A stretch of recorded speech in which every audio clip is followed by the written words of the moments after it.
Hi guys, welcome to our channel mister Sisindri. Big boss Telugu season 8 హౌస్లో రెండో వారం nominations చాలా హాట్గా జరిగాయి. ఏదైనా లిమిట్లెస్ అంటూ ప్రారంభించిన బిగ్ బాస్ తెలుగు సీజన్ 8 అదే పంతాలో కొనసాగడం విశేషం. ఇక రెండో వారం నామినేషన్స్ని బిగ్ బాస్ సరికొత్తగా ప్లాన్ చేశాడు.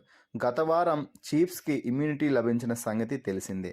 అయితే ఈ వారం ఇంట్లో ఉన్న ఏ సభ్యుడికి కూడా ఇమ్యూనిటీ లభించలేదు. ఎవరినైనా నామినేట్ చేసే అవకాశం కల్పించాడు బిగ్ బాస్. కానీ ఈ వారం నామినేషన్స్లో సూపర్ ట్విస్ట్ ఏమిటి అంటే, ప్రస్తుతం బిగ్ బాస్ హౌస్లో 3 క్లాన్స్ ఉన్న సంగతి తెలిసిందే. నిఖిల్ క్లాన్లో మణికంఠ, నిఖిల్ మాత్రమే ఉన్నారు. ఎందుకంటే బేబక్క ఎలిమినేట్ అవ్వడంతో పాటు సోనియాను యస్మి తన క్లాన్లోకి లాక్కోవడంతో నిఖిల్ క్లాన్లో 2 మాత్రమే మిగిలారు. ఇక నైనికా క్లాన్లో నైనిక, నబీల్ అఫ్రిది, కిరాక్, సీత, ఆదిత్య ఓం, విష్ణుప్రియ ఉన్నారు. ప్రస్తుతానికి యష్మి క్లాన్ బిగ్ బాస్ 8 హౌస్లో పవర్ఫుల్ క్లాన్గా ఉంది.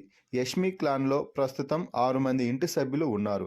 ఇక నామినేషన్స్లో బిగ్ బాస్ ఇచ్చిన ట్విస్ట్ ఏమిటి అంటే, ప్రతి ఇంటి సభ్యుడు ఇంట్లో అనర్హులుగా భావించే ఏ ఇద్దరిని అయినా నామినేట్ చేయొచ్చు.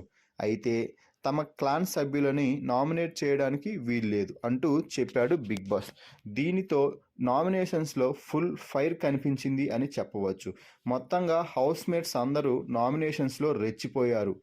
ఫైనల్గా ఈ నామినేషన్స్ ముగిసే సమయానికి నిఖిల్, ప్రేరణ, విష్ణుప్రియ, సోనియా, అభయ్, ఆదిత్య ఓం నామినేషన్స్లోకి వచ్చినట్టు తెలుస్తుంది. ఈ వారం నామినేషన్ టాస్క్పై అలాగే ఈ వీడియోపై మీ అభిప్రాయాన్ని కామెంట్స్ రూపంలో తెలపండి. Please subscribe our channel mister సిసింద్రి.